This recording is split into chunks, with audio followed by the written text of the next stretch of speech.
നിങ്ങളൊക്കെ കൂടി പരിഹസിച്ച അതേ KM ഷാജി, ഒരു പഞ്ചായത്ത് മെമ്പർ പോലുമല്ല എന്ന് നിങ്ങൾ പുച്ഛിച്ച മനുഷ്യൻ, കണ്ണു തുറന്ന് കാണണം. അയാൾ ഇന്ന് കേരളം ഭരിക്കുന്ന UDF മന്ത്രിപദം അലങ്കരിക്കുകയാണ്. ഇനിയും ഇത് പറയാതിരിക്കാൻ സാധിക്കില്ല. വർഗീയത വിളിച്ച് പറയുന്നതാണോ മന്ത്രിയാകാനുള്ള യോഗ്യതയെന്ന് നിങ്ങൾ ചോദിച്ചില്ലേ? അത് അങ്ങനെയാണോ? ഇവിടെ BJPയും RSSും ശശികലയും വെള്ളാപ്പള്ളിയും എല്ലാം പറയുന്നത് പോലെയാണോ കാര്യങ്ങൾ? അങ്ങനെയാണെങ്കിൽ എന്താണ് യാഥാർത്ഥ്യം? നമുക്ക് ഒരു വീഡിയോ തന്നെ കാണാം. ഒരുപക്ഷെ രാഷ്ട്രീയ തലത്തില വെല്ലുവിളികൾ ഏറ്റെടുക്കുന്ന രീതിയിൽ 5 വർഷം മുമ്പ് ഞാൻ തോൽക്കുന്നത് വേട്ടയാടലിന്റെ ഭാഗമായിട്ടാണ്. എന്തായിരുന്നു ഇനി KM ഷാജി എന്ന മനുഷ്യൻ ദയനീയമായ ഭാഷയിൽ പറഞ്ഞ ആ വേട്ടയാടൽ? 5 വർഷം മുമ്പ് ഞാൻ തോൽക്കുന്നത് വേട്ടയാടലിന്റെ ഭാഗമായിട്ടാണ്. 2017 ഇലക്ഷനിൽ MLA സ്ഥാനം 2018 അത് കോടതി റദ്ദാക്കപ്പെടുന്നുണ്ട്. എന്തായിരുന്നു കാരണം? എന്തായിരിക്കും KM ഷാജി പറഞ്ഞ ആ വേട്ടയാടലിന് പുറകിൽ?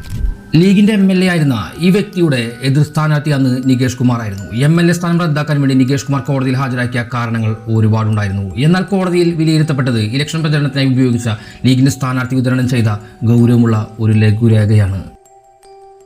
അത് വായിക്കും മുമ്പേ എൻ്റെ നല്ലവരായ മുസ്ലിം സഹോദരങ്ങളോട്, വായിക്കുന്നത് ഉപയോഗിച്ച ഒരു തെറ്റായ രീതിയെക്കുറിച്ച് മാത്രമാണ്. കാരുണ്യവാനായ അള്ളാഹുവിൻ്റെ അടുക്കൽ അമുസ്ലിങ്ങൾക്ക് സ്ഥാനമേയില്ല.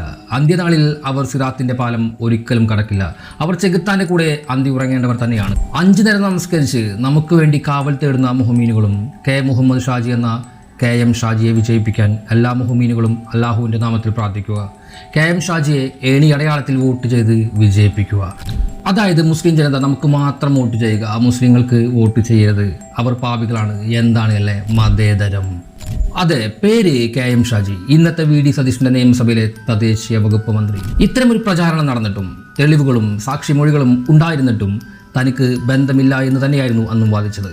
ഇനി ഈ വേട്ടയാടലിൽ നിന്നും രക്ഷപ്പെട്ടത് എങ്ങനെയായിരിക്കും? കോടതിക്ക് മുകളിൽ വന്ന സമ്മർദ്ദം, ഇത്തരം സെൻസിറ്റീവായ ഒരു വിഷയം മുകളിലേക്കോ രാഷ്ട്രപതിക്കോ നേരിട്ട് അയക്കേണ്ടത് തന്നെയായിരുന്നു കോടതി ചെയ്യേണ്ടത്. പക്ഷേ അത് ഹൈക്കോടതി തന്നെ പരിഹരിക്കപ്പെടുന്നു എന്നതാണ് യാഥാർത്ഥ്യം. അന്ന് 2016 മതം പറഞ്ഞ് വോട്ട് നേടിയ ഷാജി മതമാണ് വലുതെന്ന് പറഞ്ഞ് കേരളത്തിൽ വിളിച്ചു പറഞ്ഞ് UDF ഭരണം പിടിക്കേണ്ടത് മുസ്ലിം സമുദായത്തിന്റെ കഴിഞ്ഞ 9.5 വർഷത്തിന്റെ ആനുകൂല്യങ്ങൾ തിരിച്ചു പിടിക്കാൻ വേണ്ടിയാകണമെന്ന് പൊതുസ്ഥലത്ത് കവല പ്രസംഗം നടത്തിയത് ഷാജി. CPIM-ലേക്ക് പോകുന്നവർ ലീഗിൽ നിന്നല്ല മറിച്ച് ദീനിൽ നിന്നാണ് പോകുന്നതെന്ന് ഉറക്കെ വിളിച്ചു പറഞ്ഞത്. മുസ്ലിം ലീഗ് എന്ന പേര് തന്നെയല്ലേ ഞങ്ങളുടേത്? മുസ്ലിം സമുദായത്തിന് വേണ്ടി തന്നെയാണ് ഈ പ്രസ്ഥാനം നിലകൊള്ളുന്നത്, അവരുടെ അവകാശത്തിന് വേണ്ടി തന്നെയാണ് അങ്ങനെ പ്രസംഗിച്ചത്. ഇതെല്ലാം KM ഷാജി എന്ന മനുഷ്യൻ, ഈ മതേതര നേതാവ് വിളിച്ചു പറഞ്ഞ കാര്യങ്ങളാണ്.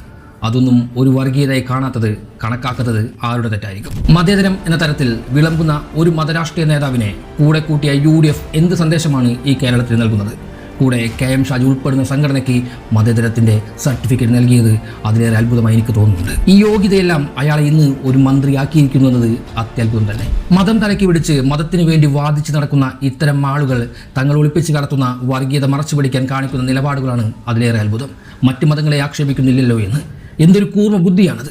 മറ്റു മതങ്ങളെ ആക്ഷേപിക്കാതിരിക്കൽ ഒരു ടൂൾ മാത്രമാണ്, അതിലൂടെ സ്വന്തം മതം മാത്രമാണ് വലുതെന്ന് കാണിച്ചു നടക്കുന്ന ഒരു തന്ത്രം. അതാണ് ഇന്ന് മുസ്ലിം ലീഗ് എന്ന പേരും അവരുടെ നേതാക്കന്മാരും ചെയ്തുകൊണ്ടിരിക്കുന്നത്. അത് ചോദ്യം ചെയ്യപ്പെടേണ്ടത് തന്നെയാണ്. UDF-ന് BJP വർഗീയ പാർട്ടി, RSS വർഗീയ പാർട്ടി, SNDP വർഗീയ പാർട്ടി. പക്ഷേ ഈ കേരളത്തിൽ UDF-കാർക്ക് മാത്രം ലീഗ് മാത്രം ഒരു മതപാർട്ടിയല്ല. ലോകത്തിലെ 8ാമത്തെ അത്ഭുതമായി കോൺഗ്രസിന്റെ ഈ കണ്ടുപിടുത്തം തന്നെയാണ് എന്നെ ചിന്തിപ്പിച്ചുകൊണ്ടിരിക്കുന്നത്. ഒരു മതത്തിന് വേണ്ടി ശബ്ദമുയർത്തുന്ന, മതം തലയ്ക്ക് പിടിച്ച് വർഗീയത പുലമ്പിക്കൊണ്ടേയിരിക്കുന്ന ഒരാളെ മന്ത്രിസ്ഥാനം ഏൽപ്പിക്കുമ്പോൾ VD സതീശൻ പറഞ്ഞ ആ മതേതരം എപ്പോഴോ കളങ്കപ്പെട്ട് കഴിഞ്ഞിരിക്കുന്നു. ലീഗും മറ്റ് മുസ്ലിം സമുദായങ്ങളും വർഗീയ പരാമർശങ്ങൾ നടത്തുമ്പോൾ മതേതരമെന്നും ഹിന്ദു പറയുമ്പോൾ അത് വർഗീയതെന്നും എന്തുകൊണ്ടാണ് UDF നേതാക്കന്മാർ പറയുന്നത്?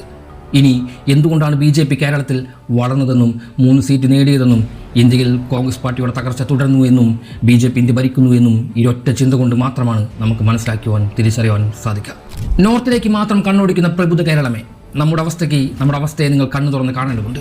കേരളം ഈ കഴിഞ്ഞ 10 വർഷം കാണാത്ത കാഴ്ചകളുണ്ട്. കൊലവിളികളുണ്ട്. ലീഗില്ലെങ്കിൽ UDF ഇല്ല എന്ന് ആക്രോശിച്ചവരുണ്ട്. ലീഗ് പറയുന്ന നിയമങ്ങൾ ലീഗ് ഭരിക്കും കേരളമണ്ണ് എന്ന് മുദ്രാവാക്യമൂർത്തികൾ.